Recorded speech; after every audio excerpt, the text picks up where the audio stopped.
Bom dia, boa tarde, boa noite, tudo bem? Meu nome é João e venho aqui hoje contar um pouquinho para vocês sobre a história da educação carioca. Vamos lá? É... Tem como separar essa história em duas metades, principalmente, antes de 2009 e depois de 2009, né? Antes de 2009 a gente tinha um péssimo sistema de aprovação automática, né? Que ele existia principalmente para poder reduzir os grandes números de reprovações que a gente tinha. Mas bom, claramente isso não dava certo, né? Você aprovando independente da nota. O aluno não supria a necessidade dele de aprender aquele conteúdo. E acabava que, assim, você deixava muito na mão de, talvez, por exemplo, pré-vestibulares ou um ensino médio mais reforçado ou algum programa do tipo, para poder suprir essa defasagem, que também é muito histórica também.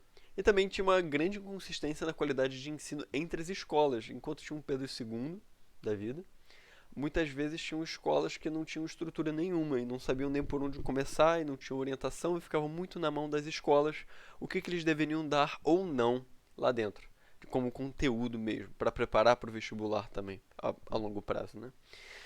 E depois de 2009, segundo o Caderno de Políticas Públicas do Rio de Janeiro, ocorreu o fim da aprovação automática, né?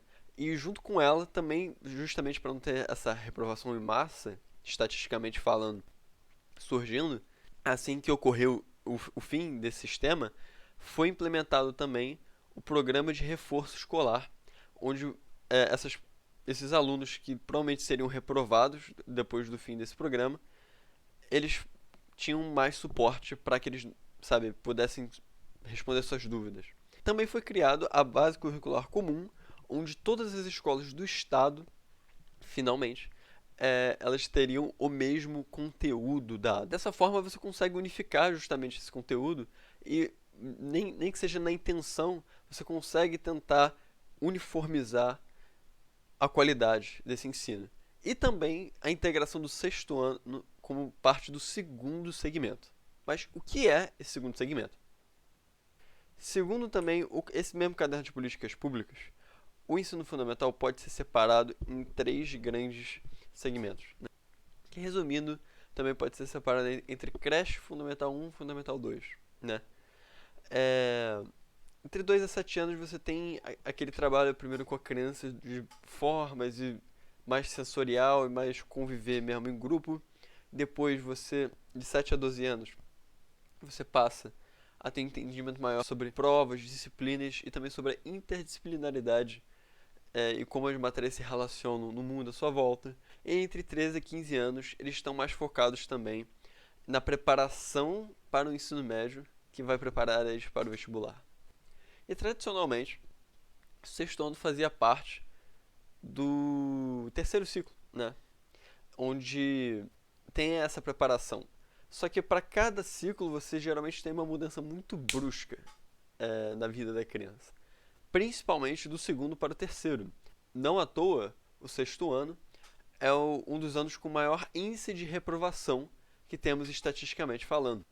Então, para poder reduzir um pouquinho esse índice, que foi feito? O que foi feito foi que o sexto ano foi integrado parte do segundo ciclo. Ou seja, você ainda tem a mesma professora, você tem aula à tarde, e assim a criança ela vai um pouquinho mais velha para o terceiro ciclo e também ela é um pouquinho mais preparada. E assim ela sofre menos, sabe? Bom, e também teve a implementação das escolas da manhã. E o que são as escolas da manhã? Escolas da manhã são escolas que utilizam a educação como meio transformador através de oficinas pedagógicas e culturais.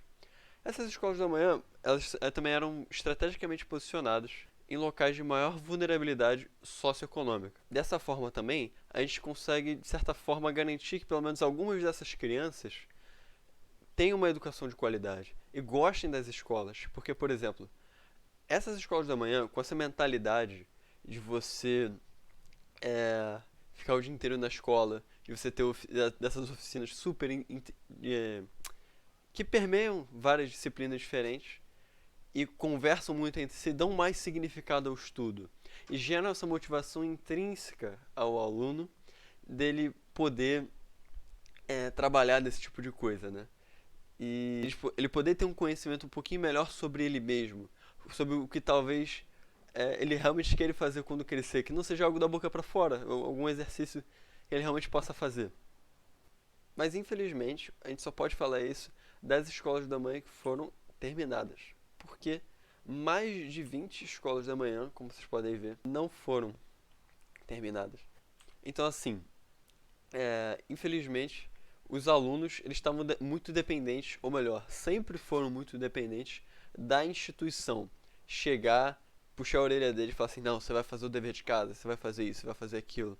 Só que quando você chega e você ensina o aluno a estudar, quando você ensina ele a ser um pouquinho mais independente, você consegue, assim, independente de fatores externos, o aluno ele vai estudar, ele vai estar interessado. Claro que o estímulo só agrega e só ajuda, mas quanto mais você capacitar o aluno e deixar ele independente dessas instituições, independente, seja pública ou privada, melhor. E aí é que entra as metodologias Based Learnings, né? Que, bom, mas antes da gente poder entender elas, a gente precisa entender primeiro também o que é motivação, né? A motivação, segundo o dicionário Michaelis, é uma série de fatores de natureza afetiva, intelectual ou fisiológica que atuam no indivíduo, determinando-lhe comportamento. Ou seja, você pode ser muito bem motivado por conta de dinheiro, você pode ser muito bem motivado por conta de cobrança dos pais. E muito da natureza da motivação que leva o aluno a ter, ela é fruto, geralmente, do tipo de ensino que foi dado a ela na escola. E desse tipo de ensino, a gente tem o ensino tradicional, que geralmente os professores ficam numa espécie de pedestal, ou seja, eles são o centro do conhecimento. Eles estão lá muito mais só para explicar as coisas que já existem e entregar em um bloco sólido de conhecimento na frente do aluno. Assim, toma, é isso. Pratique, decore, faça uma prova. É isso. Geralmente, né? E isso, durante uma vida toda de ensino tradicional, acaba gerando no indivíduo uma motivação extrínseca. Ou seja, por que eu vou estudar? Para fazer uma prova, para agradar meus pais, para passar no vestibular. E não por um interesse genuíno no estudo, entende? Vou fazer uma faculdade porque vai me render um emprego bom.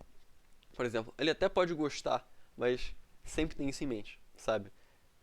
E também a gente tem o ensino construtivista, onde os professores eles não entregam um bloco sólido de conhecimento. Eles geralmente entregam nada. Na verdade, eles constroem o conhecimento junto com o aluno em pequenos bloquinhos. E assim, com esse entendimento das pequenas partes do todo que o aluno pode ter, ele tem um conhecimento mais íntegro e geral de tudo. E, de novo, tem muito foco na construção do aluno esse ensino construtivista. Tem muito foco em um aluno se conhecer, dele ter essa interdisciplinaridade como nas escolas da manhã, justamente para ele poder ter, sabe, para ele atribuir significado ao que ele está estudando. E é aí que entra a motivação intrínseca, justamente. Que ele não estuda porque ele quer passar, porque ele está genuinamente interessado naquele tema ou naquela área e quer ter um entendimento melhor sobre aquilo. E isso acaba acarretando ele escolher uma profissão. E isso acaba acarretando ele também ficar independente da instituição de ensino, porque ele estando livre para poder estudar o que ele quer e o que ele gosta, vai acabar que ele vai encontrar o conhecimento ainda mais no mundo globalizado da internet que vivemos. E por enquanto é isso. Até mais.